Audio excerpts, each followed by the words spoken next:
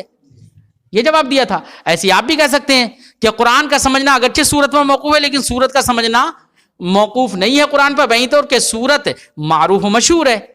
تو جو جواب آپ کا ہوگا وہی جواب ہمارا ہوگا. یا تو ہماری بات کو قبول کر لیجئے یا یہ کہیے کہ ہماری بات دوہری ہے تو دوہری آپ کی بھی ہے.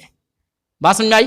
فرماتے ہیں وقد عرف ابن الحاجب القرآن، علامہ ابن حاجب نے قرآن کی تعریف کی اس تو ان لفظوں میں بأنہ الکلام المنزل للإعجاز بصورۃ من ہے فإن حاول تعریف الماہیہ. تو اگر علامہ ابن حاجب نے اس سے قصد کیا ہے ماہیت کی تعریف کا یلزم الدور ایسا، تو یہاں پر بھی دور لازم آئے گا جیسے ہم نے بتایا تھا نا. لأنہ ان قیل، کیونکہ اگر کہا جائے مسورہ سورت کیا ہے، فلا بد من ان یقال، تو ضرور جواب میں یہی کہا جائے گا بعض من القرآن، سورت کیا ہے قرآن کا بعض ہے، اور نحو ذالک یہ اس طرح کا کوئی اور جواب دیا جائے گا. فیلزم الدور، تو دور لازم آ جائے گا. وان لم یحاول تعریف الماہیہ، اور اگر علامہ ابن حاجب نے اس سے ماہیت قرآن کی تعریف کا قصد نہیں کیا ہے بلکہ تشخیص کا قصد کیا ہے. ویعنی بسورہ ھذا المعہود المتعارف، اور سورت سے مراد یہی معہود متعارف لیا ہے جو کہ سب لوگ جانتے ہیں. کما عنینا بالمصحف، جیسے کہ ہم نے مصحف سے مراد معہود متعارف لیا تھا. لا یرد الاشکال علیہ ولا علینا، تو نہ ان پر اعتراض وارد ہوگا نہ ہم پر اعتراض وارد ہوگا. یا تو ہماری بات قبول کر لو اور نہیں قبول کر رہے ہو تو پھر تمہاری بات کی بھی دھجیاں ہم اڑاتے ہیں. یہ ہے نظریہ، سمجھے نہیں؟ بہرحال صاحب توضیح وہ صاحب تحقیق ہیں، اپنی تحقیق پیش کرتے ہیں اور لائق ستائش تحقیق پیش کرتے ہیں. ٹھیک ہے.